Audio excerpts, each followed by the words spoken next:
Hello, my name is Austin Habish, the founder of Think Catholic, and you're listening to the Summa podcast, where we study St. Thomas Aquinas' Summa Theologiae in a way simple and insightful for anyone to understand. The Summa podcast is brought to you by Think Catholic. Taking 2 questions of the Summa a day, we'll seek to summarize St. Thomas's responses, discovering the brilliance of Aquinas and his Catholic faith is day 272. So let's get started. We're covering today questions 29 and 30 of the supplement to the Summa, that is, of Extreme Unction as regards its essence and institution, and of the effect of this sacrament. The translation that I always use in these podcasts is the one generously provided to me by Ave Maria Press, the 5-volume set translated by the Fathers of the English Dominican province, which you can now get at a discounted price from Ave Maria Press's site by typing in the code SUMMA10, and so here we go. Article 1, whether Extreme Unction is a sacrament. Within the article, we receive the difference between sacraments and sacramentals, as we call them. A sacramental would be something like a blessed rosary. In regard to the sacramentals, the Catechism says, sacramentals do not confer the grace of the Holy Spirit in the way that the sacraments do, but by the Church's prayer. They prepare us to receive grace and dispose us to cooperate with it.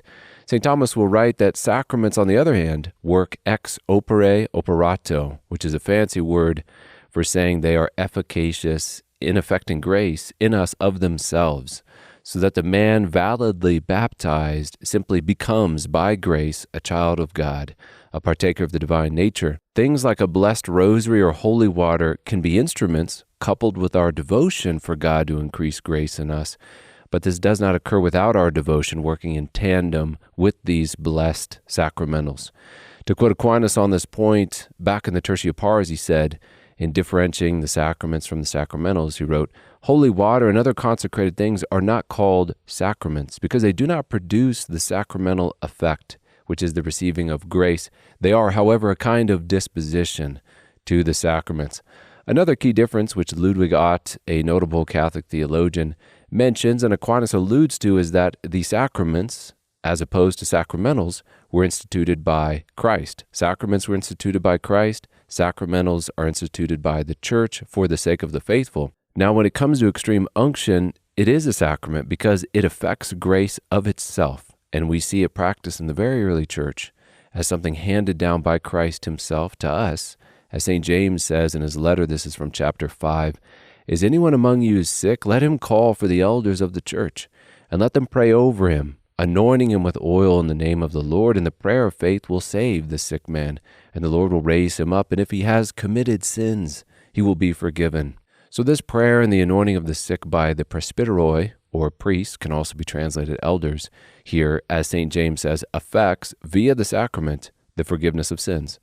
Therefore, St. Thomas concludes, now the effect intended in the administration of the sacraments in the healing of the disease of sin. Since then extreme unction reaches to this effect, as is clear from the words of James, and is not ordained any other sacrament as an accessory thereto, it is evident that extreme unction is not a sacramental, but a sacrament. Article 2, whether extreme unction is one sacrament. It is one because it has one formal element and one essential material element, the prayers over the person, that's the formal element, as well as the material oil, which is consecrated by the bishop, which we will see in a couple articles. The sacrament is thereby one, like you and I are one. Form informing matter, that's us. For us, that means a body-soul composite, makes us one human being. Article 3, whether this sacrament was instituted by Christ. First thing to note is that the healing which comes through the anointing of oil we see practiced in the Gospels, as it is written in Mark, and they cast out many demons and anointed with oil many that were sick and healed them. Plus, St. James describes the doctrine of extreme unction or the anointing of the sick quite clearly, as we've already quoted him to the effect of. The next question then is, perhaps, if Christ instituted this sacrament, why don't we see that institution as clearly mentioned in Scripture, as clearly as we do see baptism in John chapter 3, the sacrament of confession in John chapter 20, the Eucharist in John 6, or at the Last Supper? And the response is that Scripture is not a catechism, as St. John says, but there are many other things which Jesus did, which every one of them, if they were written, I suppose that the world itself could not contain the books that could be written. which is why we look not only to Scripture to understand the Christian religion, to understand what it means to follow Christ, but we also have recourse to the teachings, the tradition we have received from the apostles. Thus, the practice of the church is not superfluous when it comes to understanding Scripture or Christ. And when it comes to the institution of the sacrament of extreme unction, on its institution, St. Thomas writes here, "Others hold that Christ himself instituted all the sacraments, but that he himself published some, which present greater difficulty to our belief, while he reserved some to be published by the apostles, such as extreme unction and confirmation. This opinion seems so much the more probable, as the sacraments belong to the foundation of the law, wherefore their institution pertains to the lawgiver. Besides, they derive their efficacy from their institution, which efficacy is given them by God alone." Now, this opinion, we have to remember where we are here. We are in the supplement of the Summa, which is actually based on an earlier teaching of Aquinas, his commentary on the sentences. And so, contrary to what we have just quoted, this opinion of Aquinas, which is earlier than the Summa, Ludwig Ott is of the opinion that St. Albert the Great, St. Thomas Aquinas, and the Tertiapars and Scotus teach the doctrine of immediate institution of all the sacraments by Christ. Therefore, and lastly, is our takeaway for a Catholic. What must one hold? One must hold for certain, as the Council of Trent declared, that all 7 sacraments are instituted by Christ. The discussion here is whether, when it comes to extreme unction, it was done immediately or an immediate way by Christ. And I will simply close this article with the solemn definition of Trent. If anyone says that the sacraments of the new law were not all instituted by Jesus Christ our Lord, or that they are more or less than 7, to wit, baptism, confirmation, Eucharist, penance, extreme unction, order, and matrimony, or even that any of these 7 is not truly and properly a sacrament, let him be excommunicated. Article 4, whether olive oil is a suitable matter for this sacrament. St. Thomas responds to this question in a sentence. Oil is appointed, as it's written in James 5:14, as the matter of this sacrament. Now, properly speaking, oil is none but olive oil. Therefore, this is the matter of this sacrament. Article 5, whether the oil ought to be consecrated. To quote St. Thomas briefly here, to which the listener can then refer to the text if they want to dive deeper, and all other anointings, the matter is previously consecrated. Therefore, since this sacrament is an anointing, it requires consecrated matter. The sacrament consists in the anointing itself, just as baptism consists in the washing, and that the matter of this sacrament is consecrated oil. Article 6, whether the matter of the sacrament needs to be consecrated by a bishop. Like the oil of confirmation, which receives consecration before being used in that sacrament, we see a similar fittingness here, that the matter be duly prepared, set apart for the sacred purpose to which it will be used. That's what we mean, that's what's being done in consecrating the oil. And since the sacraments receive their efficacy from Christ, as flowing from Christ, the consecration of the oil should flow down the hierarchy from Christ through his church, which means it is fitting that it be consecrated by the bishop and then given to the priests to use.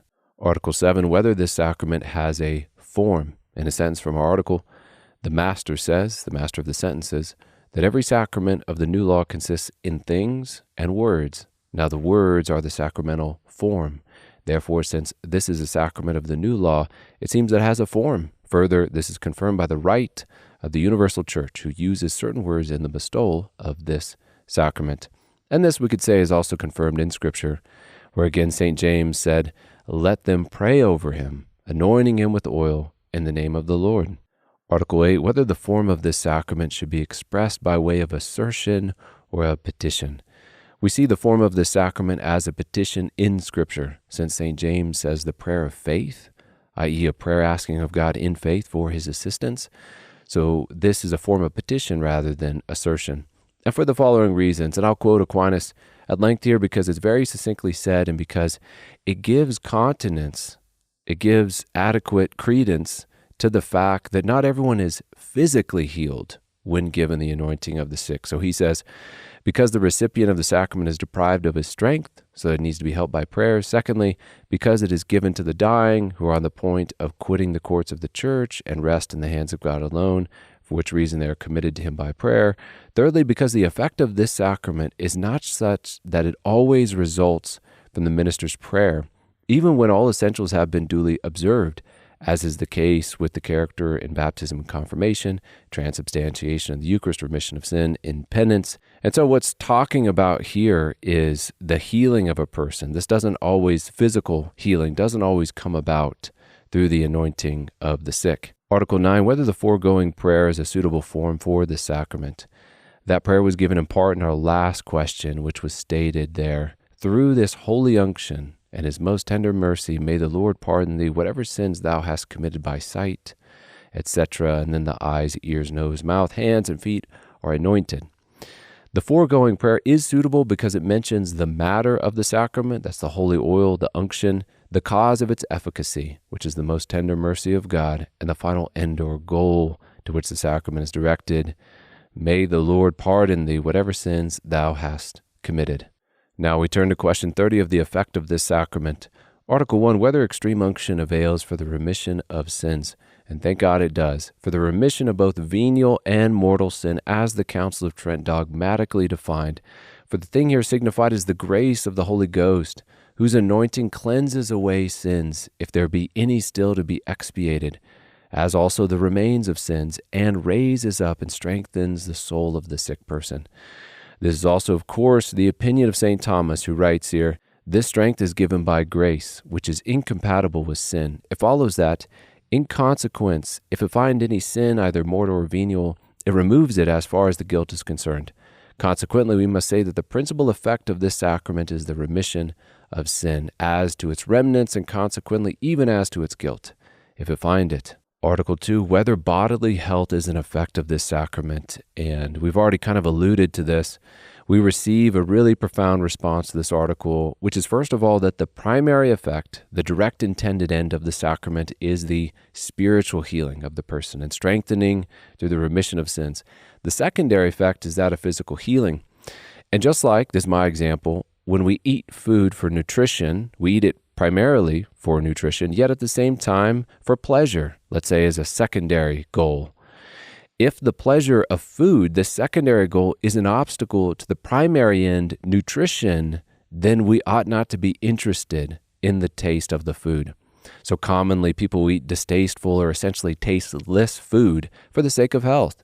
In the same way, God will not heal the physical body through the anointing of the sick unless it conduces to the primary end of the sacrament, which is one's spiritual well-being. And all of us know, I imagine by experience, that it is not comfort and health and peace, but more often discomfort, physical suffering, and trial, tribulation, which turns us more immediately and wholeheartedly to God. To quote St. Thomas, he says, the divine power works reasonably, and since reasonable working never produces a secondary effect, except insofar as it is required for the principal effect, it follows that a bodily healing does not always ensue from this sacrament, but only when it is requisite for the spiritual healing, and then it produces it always, provided there be no obstacle on the part of the recipient. Article 3 in our last article, whether this sacrament imprints a character. In brief, by Aquinas, and bringing our episode to a close. A character is not imprinted except in those sacraments whereby man is deputed to some sacred duty. Now this sacrament is for no other purpose than a remedy, and man is not deputed thereby to do or receive anything holy. Therefore it does not imprint a character. And with that we conclude another episode. We have just finished covering questions 29 and 30 of the supplement to the Summa, that is, of extreme unction as regards its essence and institution, and of the effect of this sacrament. My name is Austin Habish with Think Catholic, and I cannot wait to see you tomorrow.